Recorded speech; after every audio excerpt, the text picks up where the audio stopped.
Night, Chapter 6. An icy wind was blowing violently, but we marched without faltering. The SS made us increase our pace. Faster, you tramps, you flea-ridden dogs. Why not? Moving fast made us a little warmer. The blood flowed more readily in our veins. We had the feeling of being alive. Faster, you filthy dogs. We were no longer marching, we were running, like automatons. The SS were running as well, weapons in hand. We looked as though we were running from them. The night was pitch black. From time to time, a shot exploded in the darkness. They had orders to shoot anyone who could not sustain the pace. Their fingers on the triggers, they did not deprive themselves of the pleasure. If one of us stopped for a second, a quick shot eliminated the filthy dog. I was putting one foot in front of the other like a machine. I was dragging this emaciated body that was still such a weight. If only I could have shed it. Though I tried to put it out of my mind, I couldn't help thinking that there were two of us, my body and I hated that body. I kept repeating to myself, don't think, don't stop, run. Near me, men were collapsing into the dirty snow. Gunshots. A young boy from Poland was marching beside me. His name was Zalman. He had worked in the electrical material depot in Buna. People mocked him because he was forever praying or meditating on some Talmudic question. For him, it was an escape from reality, from feeling the blows. All of a sudden, he had terrible stomach cramps. My stomach aches, he whispered to me. He couldn't go on. He had to stop a moment. I begged him, wait a little, Zalman. Soon we will all come to a halt. We cannot run like this to the end of the world. But while running, he began to undo his buttons and yelled to me, I can't go on. My stomach is bursting. Make an effort, Zalman. Try. I can't go on, he groaned. He lowered his pants and fell to the ground. That is the image I have of him. I don't believe that he was finished off by an SS, for nobody had noticed. He must have died, trampled under the feet of the thousands of men who followed us. I soon forgot him. I began to think of myself again. My foot was aching. I shivered with every step. Just a few more meters, and it will be over. I'll fall. A small red flame, a shot. Death enveloped me. It suffocated me. It stuck to me like glue. I felt I could touch it. The idea of dying, of ceasing to be, began to fascinate me. To no longer exist. To no longer feel the excruciating pain of my foot. To no longer feel anything, neither fatigue nor cold, nothing. To break rank, to let myself slide to the side of the road. My father's presence was the only thing that stopped me.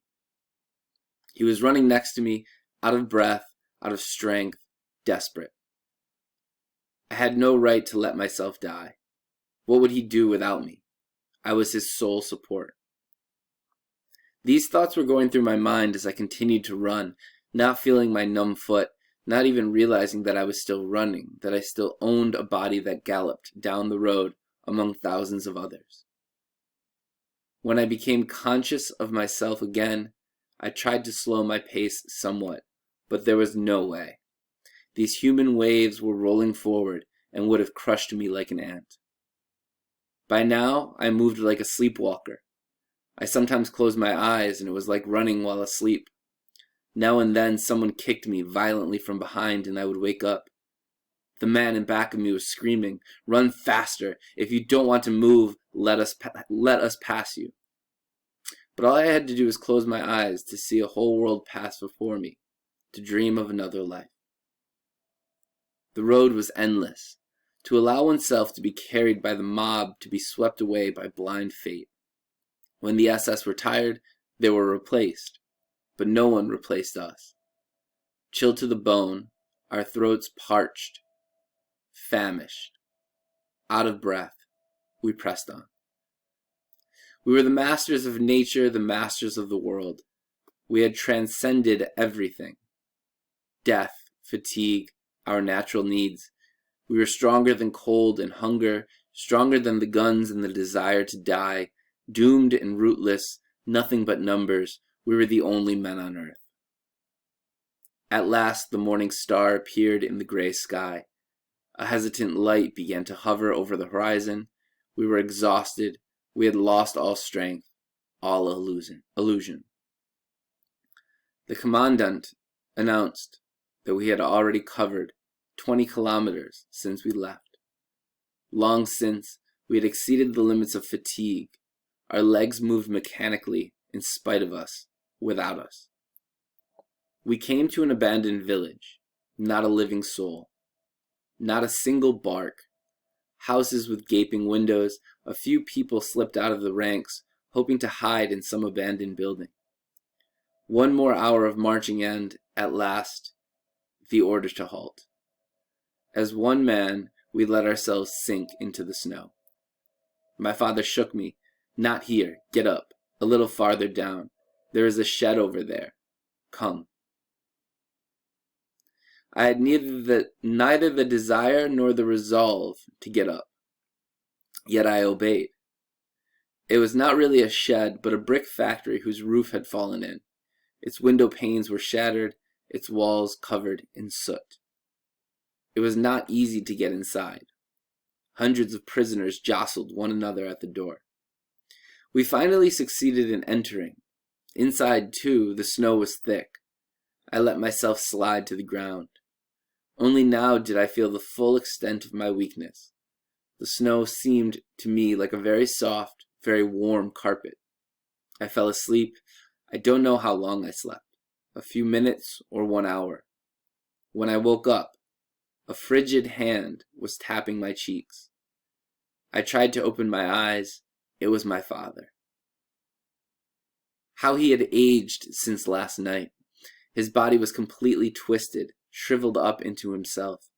His eyes were glazed over, his lips parched, decayed. Everything about him expressed total exhaustion. His voice was damp from tears and snow. Don't let yourself be overcome by sleep, Eliezer. It's dangerous to fall asleep in snow. One falls asleep forever. Come, my son, come. Get up. Get up. How could I? How was I to leave this warm blanket?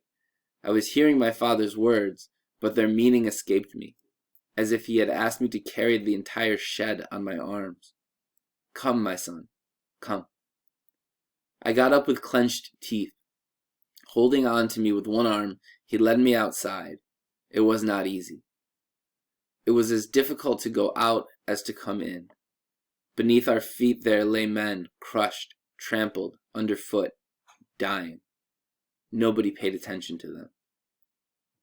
We were outside. The icy wind whipped my face. I was constantly biting my lip so that they wouldn't freeze. All around me, what appeared to be a dance of death. My head was reeling.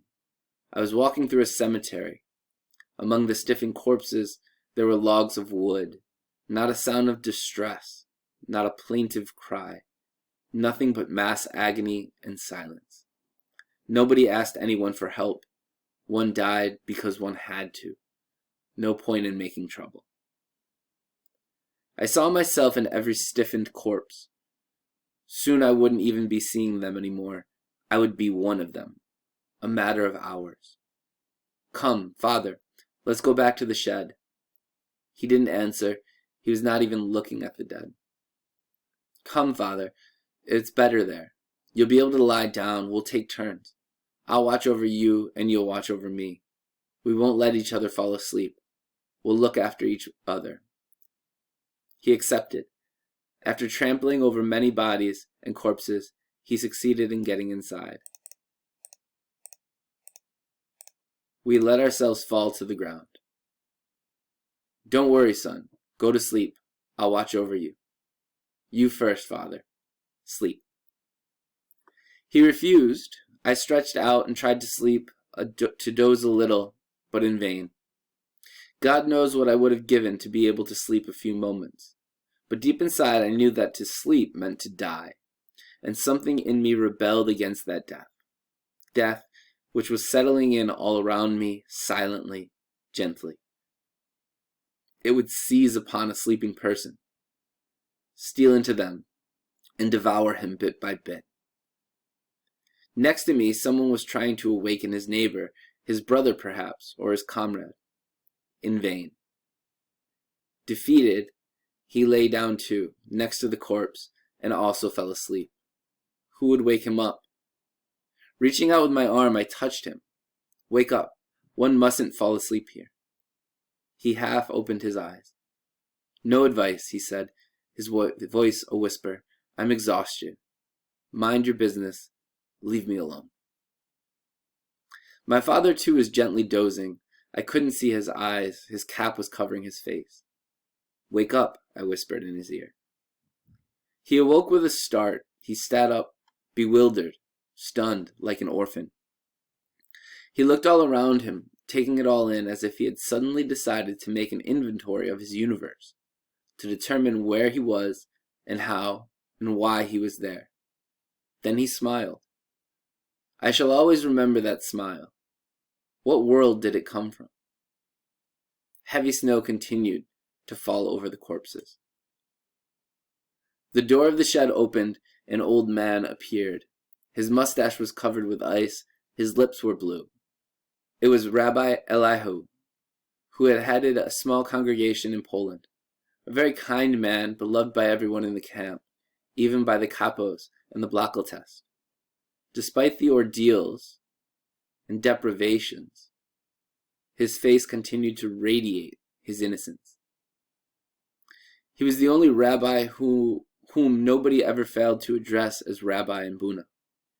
He looked like one of the prophets of old, always in the midst of his people when they needed to be consoled. And strangely, his words never provoked anyone. They did bring peace. As he entered the shed, his eyes brighter than ever seemed to be searching for someone. Perhaps someone here has seen my son? He had lost his son in the commotion. He had searched for him among the dying to no avail. Then he had dug through the snow to find his body. In vain. For 3 years they had stayed close to one another, side by side. They had endured the suffering, the blows. They had waited for their ration of bread, and they had prayed. 3 years, from camp to camp, from selection to selection, and now, when the end seemed near, fate had separated them. When he came near to me, Rabbi Eliahu whispered, "It happened on the road. We lost sight of one another during the journey. I fell behind a little, at the rear of the column. I didn't have the strength to run anymore, and my son didn't notice. That's all I know. Where has he disappeared? Where can I find him? Perhaps you've seen him somewhere." "No, Rabbi Eliahu, I haven't seen him." And so he left, as he had come, a shadow swept away by the wind. He had already gone through the door when I remembered that I had noticed his son running beside me. I had forgotten, and so had not mentioned it to Rabbi Eliahu. But then I remembered something else. His son had seen him losing ground, sliding back to the rear of the column. He had seen him, and he had continued to run in front, letting the distance between them become greater. A terrible thought crossed my mind. What if he had wanted to be rid of his father? He had felt his father growing weaker, and believing that the end was near, had thought by this separation to free himself of a burden that could diminish his own chance for survival. It was good that I had forgotten all that, and I was glad that Rabbi Eliahu continued to search for his beloved son. And in spite of myself, a prayer formed inside me, a prayer to this God in whom I no longer believed. O God, Master of the universe, give me the strength never to do what Rabbi Eliahu's son has done. There was shouting outside in the courtyard. Night had fallen, and the SS were ordering us to form ranks. We started to march once more. The dead remained in the yard under the snow without even a marker, like fallen guards. No one recited Kaddish over them. Sons abandoned the remains of their fathers without a tear. On the road, it snowed and snowed. It snowed endlessly. We were marching more slowly. Even the guards seemed tired. My wounded foot no longer hurt, probably frozen. I felt I had lost that foot. It had become detached from me like a wheel fallen off a car. Never mind. I had to accept the fact. I would have to live with only one leg. The important thing was not to dwell on it, especially now. Leave those thoughts for later. Our column had lost all appearance of discipline. Everyone walked as he wished, as he could. No more gunshots. Our guards surely were tired. But death hardly needed their help. The cold was conscientiously doing its work. At every step, somebody fell down and ceased to suffer. From time to time, SS officers on motorcycles drove the length of the column to shake off the growing apathy. Hold on, we're almost there. Courage, just a few more hours. We're arriving in Gleiwitz. Those words of encouragement, even coming as they did from the mouths of our assassins, were of great help. Nobody wanted to give up now, just before the end, so close to our destination. Our eyes searched the horizon for the barbed wire of Gleiwitz. Our only wish was to arrive there quickly. By now it was night. It had stopped snowing. We marched a few more hours before we arrived. We saw the camp only when we stood right in front of its gate. The capos quickly settled us into the barrack. There was shoving and jostling as if this were the ultimate haven, the gateway to life.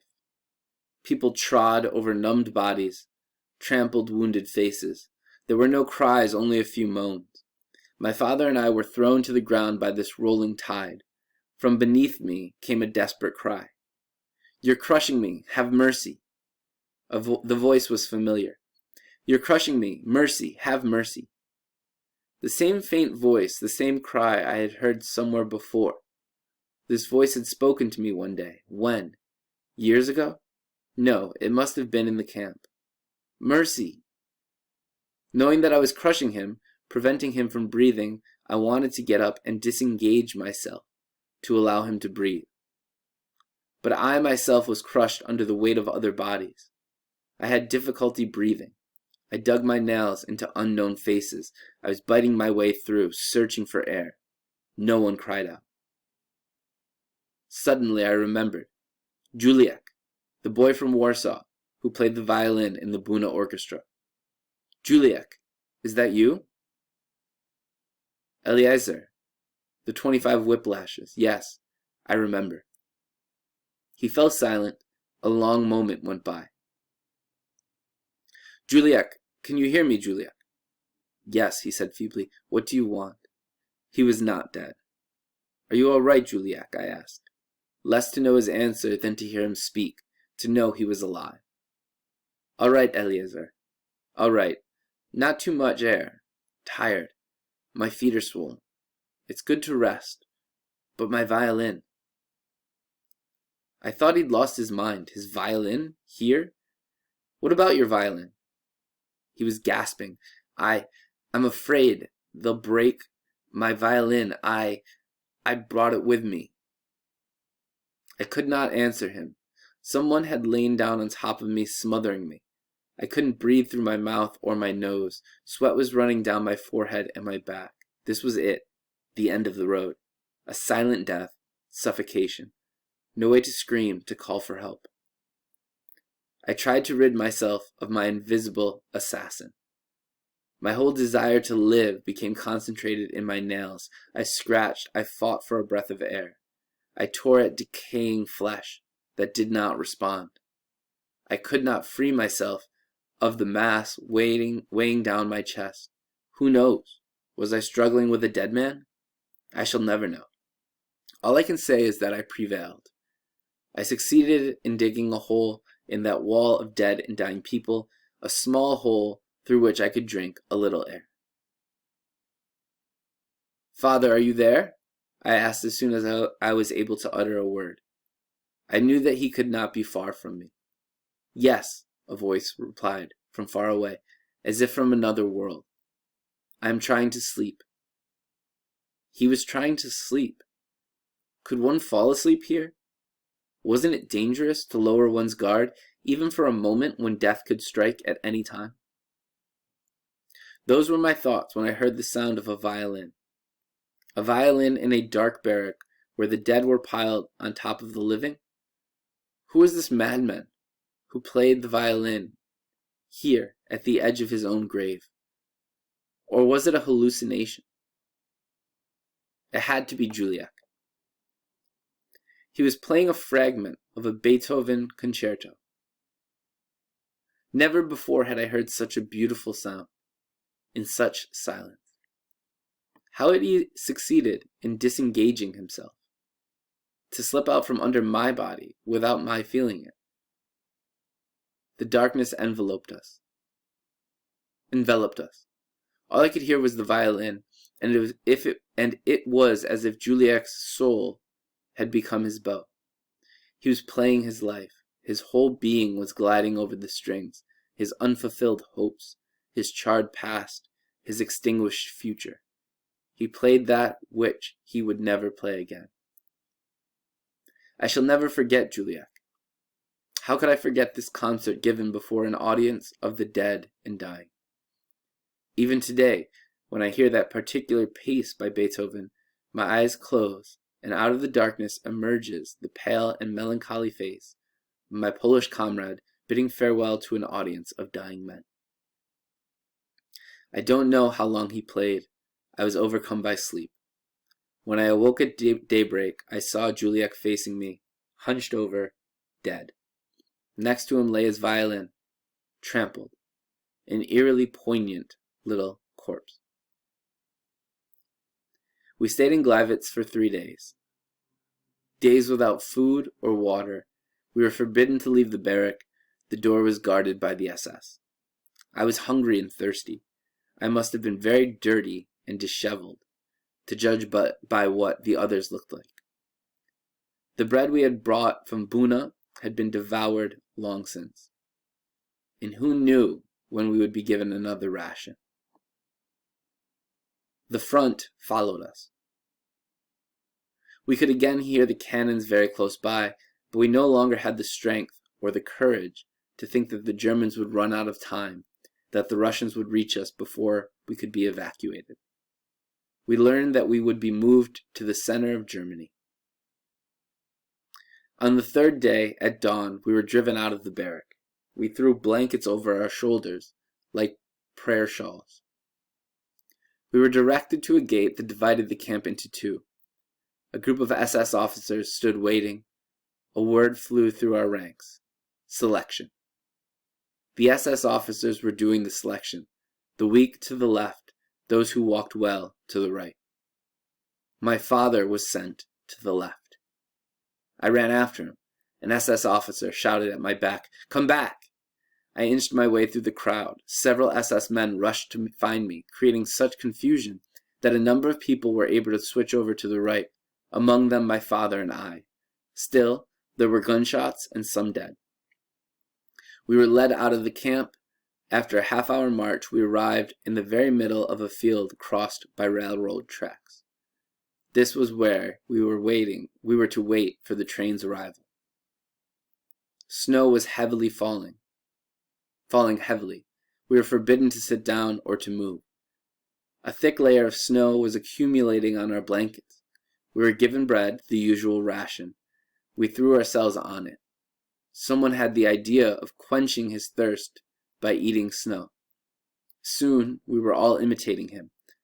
As we were not permitted to bend down, we took out our spoons and ate the snow off our neighbors' backs. A mouthful of bread and a spoonful of snow.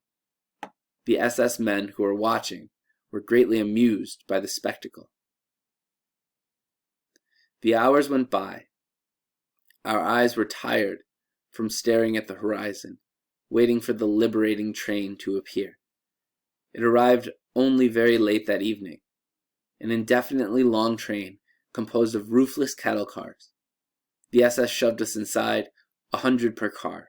We were so skinny. When everybody was on board, the convoy left.